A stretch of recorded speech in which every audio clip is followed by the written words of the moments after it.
नमस्कार, मंडल news bulletin में आपका स्वागत है। आइए पेश करते हैं आज के प्रमुख व मुख्य समाचार। अमरावती महानगरपालिका के नवनियुक्त आयुक्त व प्रशासक सौम्या शर्मा ने गजरोज अमरावती अगर अपना पदभार ग्रहण करने के साथ ही एक के बाद एक 2 समीक्षा बैठकें की। वहीं आज शहर की स्थिति का प्रत्यक्ष जायजा लेने और महानगरपालिका के बारे में जानकारी हासिल करने के लिए अपने दालान में एक पत्रवार्ता भी बुलाई, जिसमें सबसे पहले अपनी भूमिका साफ करते हुए IAS अधिकारी रहने वाली सौम्या शर्मा ने मीडिया कर्मियों की ओर से पूछे गए सवालों का धैर्यपूर्वक सामना किया और कहा कि वे इन सभी सवालों को सुझाव के तौर पर ले रही हैं। साथ ही उन्होंने यह भी कहा कि वे मौखिक जवाब देने की बजाय प्रत्यक्ष कृति पर जोर देने को प्राथमिकता देंगी। सौम्या शर्मा ने मीडिया कर्मियों के सभी सवालों का बेहद शांत व संयत तरीके से एक एक कर जवाब दिया। इस समय उन्होंने कहा कि अमरावती शहर को साफ सुथरा रखने के लिए विशेष अभियान चलाया जाएगा और साफ सफाई के संदर्भ में जन जागृति बढ़ाते हुए मनपा के संसाधनों को भी बढ़ाने पर पूरा जोर दिया जाएगा। देश के प्रधान न्यायमूर्ति भूषण गवई के नागरिक अभिनंदन उपलक्ष्य में रक्ततुला का आयोजन आज जिला वकील संघ द्वारा जिला अदालत परिसर के लाइब्रेरी भवन में किया गया था। इस 2 दिवसीय रक्तदान शिविर में कई युवा वकीलों, पत्रकारों व समाज सेवकों ने स्वयं रूप से हिस्सा लिया, जिसके चलते पहले ही दिन 100 से अधिक यूनिट एकत्रित हो जाने की जानकारी वकील संघ द्वारा दी गई। इस समय न्यायमूर्ति गवई की माताजी कमलताई गवई पूरा समय शिविर में उपस्थित रहकर रक्तदाताओं का उत्साह बढ़ाती रही। वकील संघातर्फे आदरणीय माननीय श्री भारताचे जस्टिस माननीय भूषणजी गवई यांच्या अमरावती आगमनाप्रित्यर्थ अमरावती जिल्हा वकील संघाने हा जो आगळावेगळा उपक्रम केलेला आहे त्याबद्दल एक आई म्हणून ते कौतुकास पात्र आहे। त्यांचे जेवढे आभार मानावे तेवढे कमीच आहे आणि हा अतिशय सुंदर आणि भव्य असा कार्यक्रम आज होत आहे। तर ह्याकरता पूर्ण वकील संघ हे जातीने प्रयत्न करत आहेत। म्हटलेलं आहे की स्वतःसाठी कोणी पण जगतो, दुसऱ्यासाठी जगून बघा। आणि आज रक्तदानाची देशाला गरज आहे। म्हणजे देशाला नाही, पण देशामध्ये राहणारे जे काही रुग्ण आहेत त्यांची खूपच कमतरता आहे आणि यांच्या डोक्यात हा सुंदर असा विचार आला, त्याबद्दलही त्यांचं कौतुक करावं असं वाटतं। कारण आजपर्यंत हा उपक्रम रक्तदानाचा ते त्यांच्या डोक्यात आला, त्यांनी ते यशस्वी करून दाखवलं। अमरावती जिल्हा वकील संघातर्फे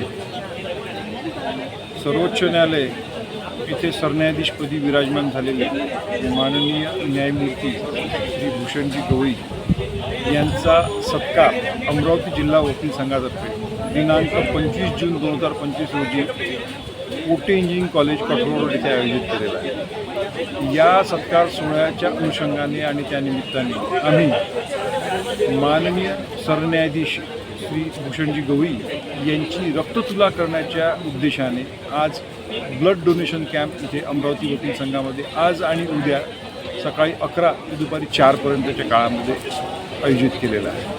या ब्लड डोनेशन कॅम्पमधून जे काही ब्लड डोनेशन होईल त्याद्वारे आम्ही दिनांक 25 जून 2025 रोजी भारताचे सरन्यायाधीश श्री भूषणजी गवई साहेबांचा आम्ही रक्ततुला करणार आहोत। आता जगामध्ये सगळ्यात श्रेष्ठ जर दान कोणतं असेल तर ते रक्तदान असं समजलं जाते आणि हे अतिशय सात्विक असं काम आहे रक्तदानाचं आणि समाजामध्ये त्याची नितांत आवश्यकता आणि गरज आहे। त्या अनुषंगाने तो उद्देश डोळ्यासमोर ठेवून, ती समाजभावना डोळ्यासमोर ठेवून आम्ही आज हे रक्तदानाचा शिबिर आयोजित केलेला आहे आणि त्या अनुषंगाने त्यानिमित्ताने तेवढंच रक्त कलेक्ट होऊन त्यांची रक्ततुला केली तर गरजू लोकांना त्याद्वारे रक्त प्राप्त होईल, हा यामागचा उद्देश आहे। धन्यवाद। देश के प्रमुख न्यायमूर्ति भूषण गवई आगामी 24 या 25 जून को CJI के तौर पर पहली बार अमरावती आ रहे हैं। मौसम को देखकर उनकी अमरावती यात्रा तय होगी, जिसे लेकर पता चला है कि CJI Bhushan Gavai chartered plane से अमरावती आएंगे। 25 जून को शाम 6 बजे कठोरा रोड स्थित कोटे कॉलेज के स्वामी विवेकानंद सभागार में न्यायमूर्ति भूषण गवई का नागरिक अभिनंदन रखा गया है, जिसे लेकर जिला वकील संघ द्वारा जमकर तैयारियां की जा रही हैं। शहर सहित जिले में रक्तदान आंदोलन में महेंद्र भूतला के साथ कंधे से कंधा लगाकर विगत 3-4 दशकों से समर्पित तौर पर सेवा कार्य कर रहे अजय दातेराव ने आज दोपहर अपना 150वां रक्तदान किया। साथ ही शैलेश चौरसिया ने भी जिला वकील संघ में आयोजित रक्तदान शिविर के दौरान रक्तदान किया। वे भी रक्तदान समिति के प्रमुख कार्यकर्ता हैं। अमरावती जिले की औद्योगिक प्रगति को गतिमान करने हेतु तथा टेक्सटाइल पार्क में बिजली की जरूरत को पूरा करने हेतु नांदगांव पेट स्थित PM mega integrated textile reason and apparel यानी पीएम मित्रा पार्क में 220 केवी की क्षमता वाला नया व अति उच्च दाब का स्वतंत्र विद्युत केंद्र स्थापित होगा। इस केंद्र का निर्माण महापारेषण कंपनी द्वारा किया जाएगा। इस विद्युत उपकेंद्र का प्रस्ताव अंतिम मंजूरी के लिए महावितरण के मुख्य कार्यालय को भेजे जाने की जानकारी महावितरण के अधीक्षक अभियंता दीपक देवहाते द्वारा दी गई।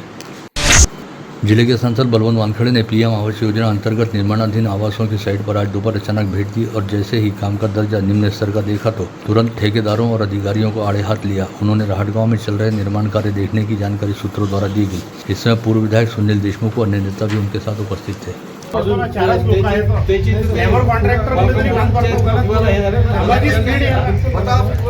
काम है, हमने लिए तो हर जगह हमारा काम है। तुम आगे बढ़ाओ, इसके लिए 5 लाख भी लगाओ। हमारे इंजीनियर भी लगे। किती महिने झाले नवसारी चालू आहे? 6 महिने। काम पूर्ण व्हायच्या अगोदरच तुमचे ट्रॅक चालले आहेत। एक्चुअली द प्रॉब्लम इज जो एक्सपेंशनचा विषय एकांश नामक 2 वर्षीय बच्चे का कान में लगाने वाला साउंड प्रोसेसर यानी श्रवण यंत्र बस स्थानक पर अचानक अनजाने में कहीं खो गया था, जिसके चलते इस बच्चे को सुनने में दिक्कत आ रही थी। घर की आर्थिक स्थिति बेहद खराब होने के चलते नया यंत्र खरीदना परिवार के लिए संभव नहीं था। इस बात की जानकारी मिलते ही जिले के पालक मंत्री और राज्य के राजस्व मंत्री चंद्रशेखर बावनकुले ने उस बच्चे की ओर सहायता का हाथ बढ़ाते हुए उसे 3.5 लाख रुपए का श्रवण यंत्र उपलब्ध कराया। जिला पालक मंत्री और राज्य के राजस्व मंत्री चंद्रशेखर बावनकुले शुक्रवार 20 जून को अमरावती के दौरे पर आने वाले थे, लेकिन केंद्रीय गृह मंत्री अमित शाह के आपात दौरे के चलते पालक मंत्री के हाथों होने वाले श्री क्षेत्र कौंडिन्यपुर में 211 मीटर साड़ी चोली अर्पण समारोह तथा अमरावती जिले के सभी कार्यक्रमों को फिलहाल स्थगित कर दिया गया है। पालक मंत्री बावनकुले के आगामी दौरे के बारे में जल्द घोषणा की जाएगी। चांदूर बाजार में नाफेड की ओर से ज्वार खरीदी का शुभारंभ किया गया, जिसमें ज्वार की फसल लेकर आने वाले किसानों का विधायक प्रवीण ताड़े के हाथों सत्कार किया गया। अमरावती शहर सहित जिले में मानसून का आगमन हो गया है। जिले की सभी 14 तहसीलों में रिमझिम बारिश हुई। अमरावती शहर में गुरुवार 19 जून को 15 मिमी बारिश रिकॉर्ड हुई और गुरुवार की सुबह से ही मौसम बदरीला था। अंजनगांव सुरजी तहसील के किसान जिनिंग के संचालक सुधीर ढाऊ को अंजनगांव सुरजी के सहायक निबंधक ने अपात्र ठहराया था। इस फैसले पर स्थगनादेश देने के लिए दायर की गई अर्जी विभागीय सह निबंधक कार्यालय द्वारा खारिज किए जाने से उन पर अपात्रता की कार्रवाई कायम है। 1.5 वर्ष की लंबी प्रतीक्षा के बाद अमरावती जिले में 5 ई बसें शुक्रवार को पहुंच रही हैं। पहले राउंड में अमरावती हेतु 15 बसें मंजूर हुई है, जिसमें से 5 बसें गुरुवार को नागपुर पहुंच चुकी हैं। नागपुर के आरटीओ कार्यालय में पासिंग होने के बाद ये 5 बसें शुक्रवार की देर शाम तक अमरावती के तपोवन परिसर स्थित एसटी के वर्कशॉप में पहुंचने की संभावना जताई गई है, और संभवतः कल शनिवार से ई बसें अमरावती जिले की सड़कों पर दौड़ती दिखाई देंगी। विदर्भ अस्थि रोग तज्ञ संगठन के नए अध्यक्ष के तौर पर अमरावती के ख्यातनाम चिकित्सक नितिन राठी व सचिव के तौर पर आशीष ठाकुर ने हाल ही में पदसूत्र ग्रहण किए। नागपुर के होटल रेडिसन ब्लू में हुए पदग्रहण समारोह में निवर्तमान अध्यक्ष सत्यजीत जगताप व सचिव समीर दवेड़ मुठे ने नई कार्यकारिणी को अपने पदसूत्र सौंपे। अमरावती मनपा प्रशासन द्वारा शनिवार 21 व रविवार 22 जून को सुबह 10 से शाम 5 बजे की कालावधि में तैयार हुए जन्म मृत्यु प्रमाण पत्र शिविर का आयोजन 5 जोन में आयोजित किया गया है। कल शनिवार 21 जून को समूचे विश्व भर में योग दिवस मनाया जाएगा। इसी कड़ी में कल अमरावती शहर के 7 भाजपा मंडलों में भी विश्व योग दिवस कार्यक्रम का आयोजन भाजपा के शहर जिलाध्यक्ष नितिन धांडे के नेतृत्व में किया जा रहा है, जिसके तहत अम्बा मंडल, विद्यापीठ मंडल, स्वामी विवेकानंद मंडल, संत गाड़गे बाबा मंडल, साई मंडल, बडनेरा मंडल व कॉटन मार्केट मंडल द्वारा विश्व योग दिवस के निमित्त सुबह 6 बजे से कार्यक्रम आयोजित किए जाएंगे। आगामी 27 जून से श्री जगन्नाथ रथ यात्रा महोत्सव का प्रारंभ हो रहा है, जो आषाढ़ी एकादशी यानी 6 जुलाई तक चलेगा। अमरावती शहर में 125 वर्षों से रथ यात्रा की परंपरा चली आ रही है। इसी कड़ी में शनिवार 27 जून को जगदीश मंदिर से आचार्य निवास तक भव्य शोभा यात्रा दोपहर 4 बजे प्रारंभ होगी। जिला स्तरीय अस्पताल में एक महिला का नैसर्गिक गर्भपात होने के बाद उसके 2 अर्भक जीवित रहने के बावजूद अस्पताल प्रशासन द्वारा उन अर्भकों को मृत बताए जाने का आरोप गर्भवती महिला के रिश्तेदारों ने लगाया था, जिसके बाद अस्पताल प्रशासन ने अतिरिक्त जिला शल्य चिकित्सक की अध्यक्षता के तहत जांच समिति गठित की। शिकायत में कोई तथ्य पाए जाने पर दोषियों के खिलाफ कार्रवाई की जाएगी। विभागीय संदर्भ सेवा अस्पताल में आज 53वीं किडनी प्रत्यारोपण शल्यक्रिया पूर्ण की गई। वरुण तहसील निवासी प्रभाकर नामक पिता ने अपने बेटे सतीश को अपनी एक किडनी देकर जीवन दान दिया। सतीश मेश्राम नामक यह युवक विगत 4 माह से किडनी संबंधी बीमारी से ग्रस्त था और उसे लगातार अपना डायलिसिस करना पड़ता था। अमरावती शहर पुलिस के सीआईयू पथक ने कल आधी रात के बाद एक विशेष कार्रवाई करते हुए 2 युवकों को 31 ग्राम एमडी ड्रग की खेप के साथ घर दबोचा। पकड़े गए आरोपियों के नाम हबीबनगर निवासी शेख अयान, शेख रमजान व सैयद आफाक सैयद निजाम बताए गए हैं। ये दोनों युवक बिना नंबर की सुजुकी बर्गमैन दुपहिया के साथ वलगांव रोड पर धर्मकाटा से नागपुरी गेट की ओर आ रहे थे, जिनके पास से 2,22,000 रुपए की 31.5 ग्राम मेफेड्रन नामक ड्रग्स जब्त की गई। पुलिस सूत्रों ने अमरावती मंडल को बताया कि ड्रग तस्करी के कुछ बड़े नामों का खुलासा भी बीती रात की कार्रवाई के बाद होने की पूरी संभावना है।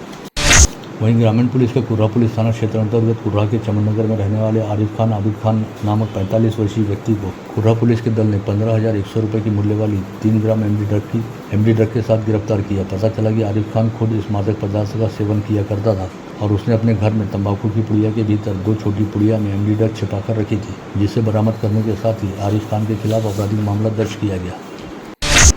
अमरावती फसल मंडी के पूर्व संचालक व शिवसेना उपाठा के पदाधिकारी गोपाल राणे ने गत रोज राठीनगर परिसर स्थित अपने घर के कमरे में फांसी लगाकर आत्महत्या की थी।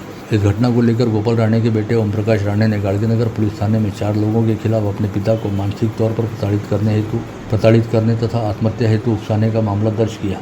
उकसाने की शिकायत दर्ज कराई, जिसके आधार पर गाड़गीनगर पुलिस ने देवरी देवरा गांव निवासी बाबूराव राउत, बाबाराव बर्डे, सुदर्शन किटुकले व धनराज किटुकले के खिलाफ आपराधिक मामला दर्ज करते हुए मामले की जाँच शुरू की।